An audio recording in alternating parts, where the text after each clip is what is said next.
various combinations for priming or no priming. Center stand, kickstand up, neutral, ignition switch off. Let's listen. No priming. Same scenario, kill switch to the run position. Priming. I suspect a lot of problems are right there, but that's just my opinion. Let's do in gear. So it's in first gear. Kill switch in the run position. Key on. We got priming. Okay, I'm going to stop the video, take it off the center stand, and try some other situations here, or conditions. Okay, so now we are on the side stand. I believe we're still in neutral.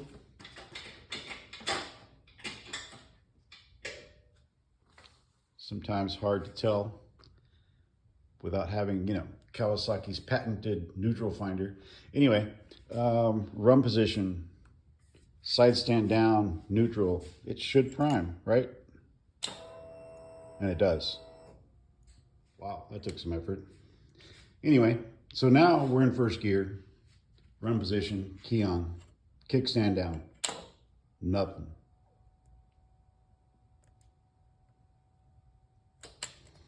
Okay, I'm gonna set the phone down. We're gonna try this same scenario. First gear, kickstand down.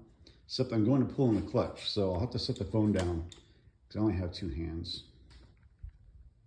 Okay, clutch in, key on, nothing. Back to neutral, key on, run position, prime. So you've got contacts in there, you've got a gear selector indicator, sensor, and you've got side stand sensor, all play a role in whether your bike's going to prime or not. I mean, a lot of people blame the relays instantly, but to me, knowing these robust Royal Enfield electronics, I'm thinking those contacts and some of these switches are giving you guys fits. Just my opinion though. But at least you have the three areas you can eliminate in the process of troubleshooting. Just bypass all of them, see what happens, see if you can get it to prime.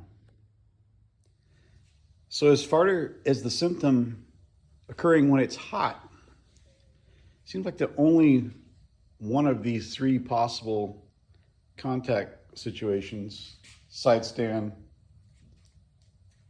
gear indicator sensor, or the kill switch, only one is really subjected to heat, and that would be the gear indicator sensor. A lot of people, especially on dirt bikes, with the Japanese dirt bikes or enduros or dual sports, sometimes they'll bypass that kickstand. Is it dangerous? Possibly. You could drive off with your kickstand down. That could get ugly. Obviously, you don't want to bypass your gear indicator, although a dirt bike doesn't have a gear indicator and will start in gear and will start and run with the kickstand down, and you can take off. A dirt bikes let you kill yourself, basically. But because of DOT, we're not allowed to make bikes that let you kill yourself. So we did all the scenarios with kill switch off, in gear, clutch in. Clutch seems to have no effect. It doesn't allow you to bypass the fact that it's in gear. It probably would with the kickstand up. So there's all these combinations that will allow your bike to prime or not prime.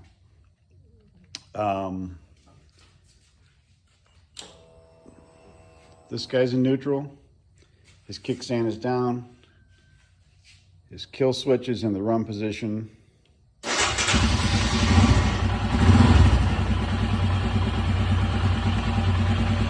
It's the first time it's been started in probably 4 days. last time I filmed, which I'll have to check, but maybe it's Wednesday. Today's Sunday. As you can see, it starts, runs, idles. I'm one of the lucky ones, I guess. TPS is 0.71.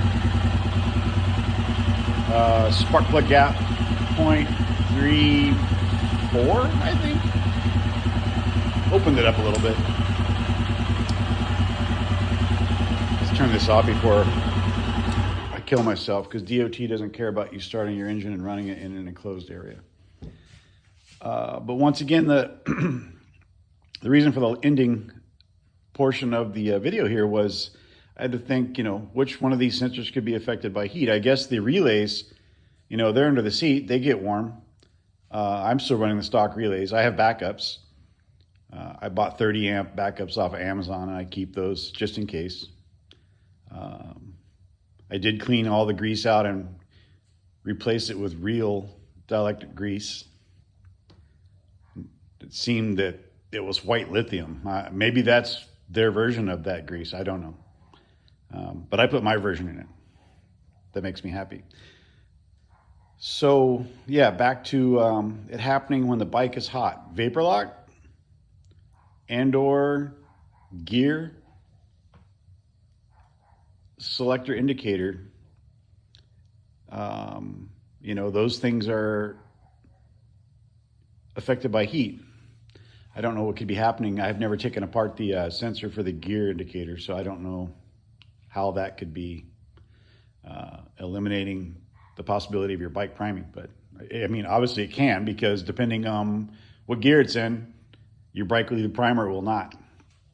I guess that's it. Look at that tire. Sand tire. I guess there's not much more.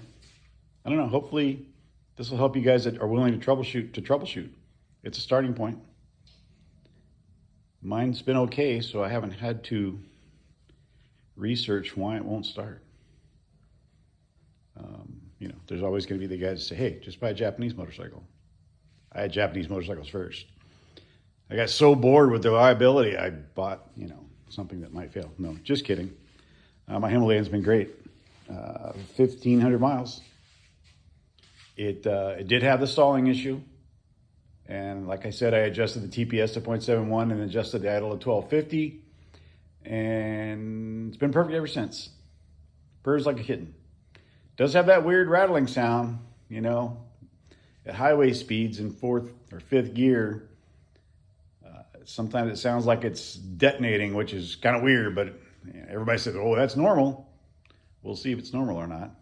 It actually is starting to go away the more miles I put on the bike, which is odd. But anyway, maybe whatever's causing the problem is braking. You guys have a good one. Ride safe.